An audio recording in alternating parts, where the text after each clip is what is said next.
नमस्ते दोस्तों, आपका मेरे YouTube चैनल लिलीफाई नॉलेज में फिर से एक बार स्वागत है। मैं शिवराज आपके लिए फिर से 5 स्पेशल जानकारी लेकर आई हूँ। दोस्तों, आज संडे स्पेशल है, यानी कि एनिमल स्पेशल। पहला, दोस्तों, क्या आप सुंडा फ्लाइंग लेमुर के बारे में जानते हैं? सुंडा फ्लाइंग लेमुर, जिसे सुंडा कोलुगो, मलायन फ्लाइंग लेमुर और मलायन कोलुगो के नाम से भी जाना जाता है, यह एक कोलुगो प्रजाति है। यह दक्षिणी म्यांमार, थाईलैंड, दक्षिणी वियतनाम, मलेशिया से लेकर सिंगापुर और इंडोनेशिया तक पूरे दक्षिण पूर्व एशिया में मूल निवासी है। सुंडा फ्लाइंग लेमुर एक लेमुर नहीं है और न ही उड़ता है। इसके बजाय यह पेड़ों के बीच छलांग लगाता है। यह रात में सक्रिय है और नरम पौधों के हिस्से जैसे कि युवा पत्ते, अंकुर, फूल और फलों पर फीड करता है।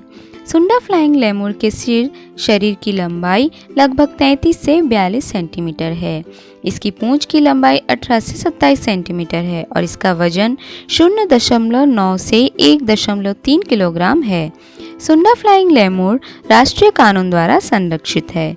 सुंडा उड़ने वाली नींबू का शिकार अक्सर स्थानीय लोगों द्वारा भाले या अन्य घातक उपकरण से जैसे भोजन और फर के लिए किया जाता है।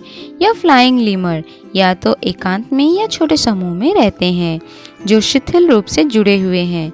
वे ऊंचाई में न्यूनतम नुकसान के साथ 100 मीटर से अधिक की दूरी तय कर सकते हैं। सामान्य तौर पर सुंडा फ्लाइंग लेमुर के आहार में मुख्य रूप से पत्ते होते हैं।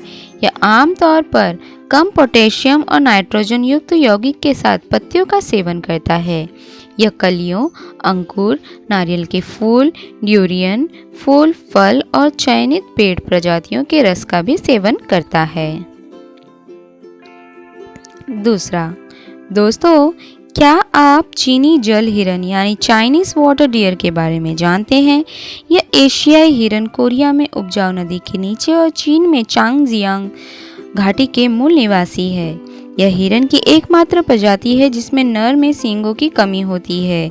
इसके बजाय वे लंबे, घुमावदार और नुकीले ऊपरी कैनाइन दांतों से लैस होते हैं जो मुंह से निकलते हैं। ये टस्क की लंबाई 5 सेंटीमीटर से अधिक हो सकती है।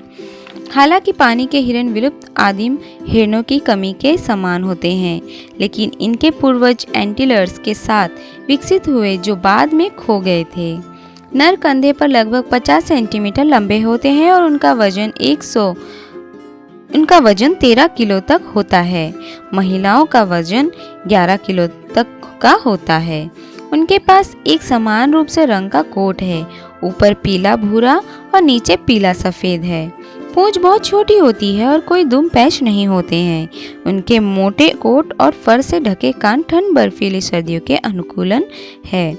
शिकारियों से बचने के लिए ये छिपने और तेज खरगोश जैसी बाउंडिंग फ्लाइट के फटने पर भरोसा करते हैं। यह हिरन नदी की तलहटी में उगने वाली हरी भरी वनस्पतियों को पसंद करते हैं। इसे पिशाच हिरन के नाम से भी जाना जाता है।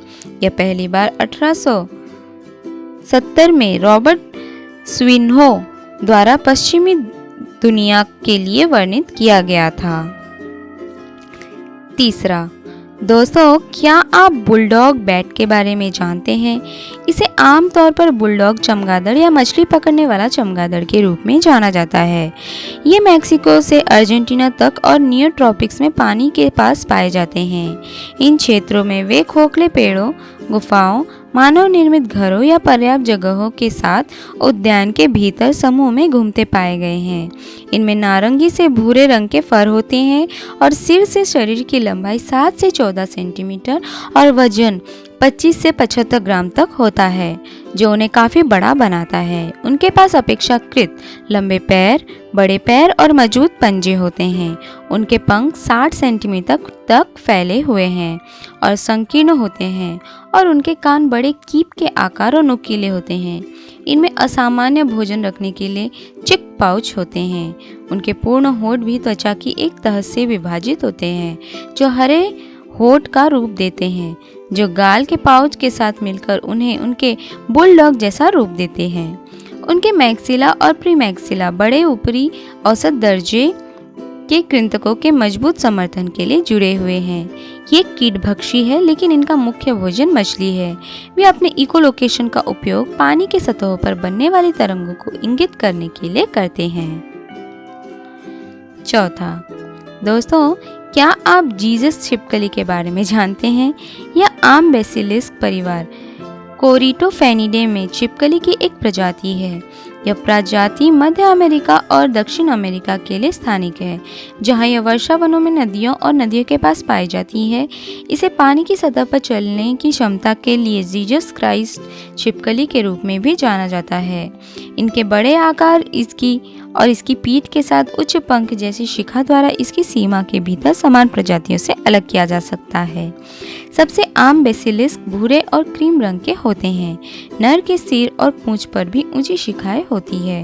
दोनों लिंग भूरे और जैतून के होते हैं और ऊपरी होठ पर एक सफ़ेद क्रीम या पीले रंग की पट्टी होती है और शरीर के दोनों ओर दूसरी पट्टी होती है। इनका वजन मात्र 2 ग्राम होता है और 38 से 43 मिलीमीटर लंबा होता है। वयस्क 76 सेंटीमीटर की कुल लंबाई तक बढ़ सकते हैं। मादाएं आमतौर पर 135 से 194 ग्राम होती है और उनका वजन पुरुषों की तुलना में आधा होता है। पूंछ में कुल लंबाई का 70 से 75 हिस्सा होता है। उदाहरण के लिए एक 70 सेंटीमीटर लंबी आम बेसिलिस्क में 50 सेंटीमीटर लंबी पूंछ होगी। इनके जबड़े के अंदरूनी किनारे पर आरी जैसे दांतों वाला एक बड़ा मुंह होता है, जबकि यह एक उत्कृष्ट पर्वतारोही और तैराक भी है और यह आधे घंटे तक पानी के भीतर भी रह सकता है। पानी पर यह 24.1 किलोमीटर प्रति घंटे की औसत के गति से चलती है, जो जमीन पर इसकी गति से थोड़ी धीमी है। यह प्रजातियां दक्षिणी पश्चिमी निकारागुआ से लेकर प्रशांत क्षेत्र में उत्तर पश्चिमी कोलंबिया तक और मध्य पनामा से लेकर अटलांटिक की ओर उत्तर पश्चिमी वेनेजुएला में पाई जाती है। पांचवा, दोस्तों, क्या आप गैम्फोथेरस के बारे में जानते हैं? यह विविध विलुप्त टेक्सोनोमिक परिवार गैम्फोथेरिडे के सदस्य हैं। गैम्फोथोरस हाथी जैसे सूंड थे, लेकिन एलिफेंटिडे परिवार से संबंधित नहीं थे। वे मियोसीन और प्लियोसीन युगों के दौरान एफ्रो यूरेशिया और उत्तरी अमेरिका में फैले हुए थे। प्लेस्टोसीन युग के दौरान अधिकांश गैम्फोथोरस विलुप्त हो गए। इनकी उत्पत्ति लगभग 19 मिलियन साल पहले हुई थी। गैम्फोथेरस हाथियों से उनके दांतों की संरचना से भिन्न होते हैं, विशेष रूप से दाढ़ के दांतों पर चबाने वाली सतहें। पहले की प्रजातियों के 4 दांत थे और उनके मुड़े हुए चेहरे और नाक की हड्डियों ने जीवाश्म वैज्ञानिकों को विश्वास करने के लिए प्रेरित किया। दक्षिण अमेरिकी पैलियो भारतीय स्थलों पर गैम्फोथेर अवशेष आम है।